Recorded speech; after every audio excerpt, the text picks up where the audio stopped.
Түркмөнстанда Генар терминалынын жаңы деңиз причалы ачылды. Анын кубаттуулугу жылына 2 миллион тоннадан ашык жүктү жөнөтүүгө жана 1 миллион тоннадан ашык мунай жана мунай өнүдөрүн кабыл алууга ылайыкталган. Белгилей кетсек, бул стратегиялык объект Түркмөн башы мунайды кайра иштетүүчү заводдор комплексинин курамына кирет. Жаңы деңиз пирси заманбап талаптарга жооп берет жана бир эле учурда 2 танкерди кабыл алууга мүмкүндүк берет. Ал Борбордук Азия өлкөсүнүн экспорттук мүмкүнчүлүктөрүн бир топ жогорулатат, логистикалык операциялардын үзгүлтүксүздүгүн жана коопсуздугун камсыздайт. Транзиттик кызматтардын спектрин кеңейтүүгө мүмкүндүк берет, ошондой эле республиканын инвестициялык тартымдуулугун жогорулатат. Объект деңизге чыга албаган өлкөлөрдүн эл аралык экономикалык форумунун алкагында маанилүү роль ойнойт деп күтүлүүдө. Иш-чара Түркмөнстанда баш она айында өтөт.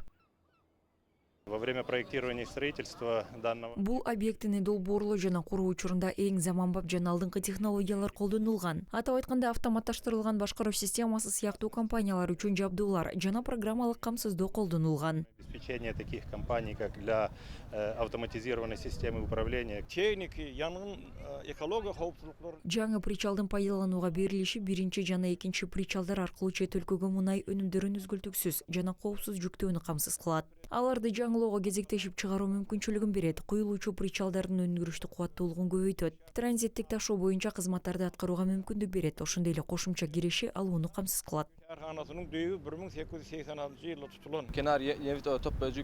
Бул технологиялык объекттин ишке кириши өтө маанилүү. Ал импорттук мунай заттарынын логистикасын тездетип, жоготууларды азайтып, эл аралык рыноктарга экспорттук жеткирүүлөрдү ишенимдүү камсыз кылат. Geçerli. Bu olsa yurdumuzun iqtisadi taydan ösmegine, senatlardan kuvvetli